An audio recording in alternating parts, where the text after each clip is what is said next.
Ħarġet sejħa importanti għall-offerti brabta mal-proġett tal-Junction tal-Marsa. Bil-Ministru Ian Borg seta jagħti din l-aħbar f'dan l-istadju għax ix-xogħol fuq il-proġett tal-Kappara għaddej b'ritmu aħjar minn kif kien maħsub oriġinarjament.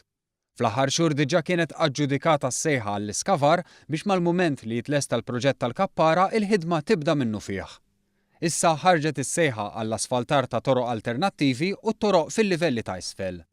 Il-Ministru tkellem dwar kif dan l-investiment se jkompli jgħin biex Malta jkollha sistemi ta' infrastruttura aħjar u iktar effiċjenti.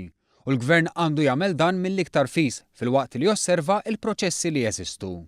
Ovvjament qegħdin naraw kif nirpu kemm jista' jkun ħin mingħajr bl-ebda mod ma nippreġudikaw il-trasparenza u anke il-mod ġust sa kif jitqassam u jsir ix-xogħol.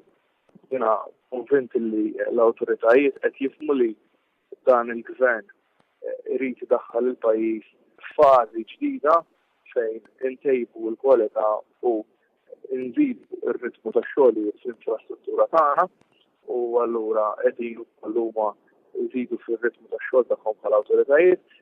Il-proġett mistenni jieħu madwar sentejn biex jitlesta u se jkonsisti minn 3 pontijiet kif ukoll passaġġ pedonali taħt l-art, bike lanes u park and ride b'290 parkeġġ. Meta ngħata l-permess, il-perit Edric Mikallef spjega kif dan il-proġett mistenni jkun maqsum f'diversi fażijiet u huwa saħansitra kumpless iktar minn tal-Kappara. Anzi se jkun hemm iktar fażijiet minħabba li dan il-proġett huwa estensiv aktar minn tal-Kappara. Ġifieri tal-Kappara għandek flyover, żewġ flyovers wieħed f'kull direzzjoni b'roundabout taħtu, mentri dan il-proġett għandek 4 flyovers, iktar ġifieri ammont iktar konsiderevoli ta' flyovers, għandek dak li ngħidulu 3 grade separation, ġifieri tal-Kappara għandek 2 livelli, dan għandek 3 livelli. Allura bil-forsi li jrid ikun hemm fażijiet differenti. Dan hu proġett fost bosta f'pajjiżna maħsuba biex jindirizzaw l-isfida ta' traffiku.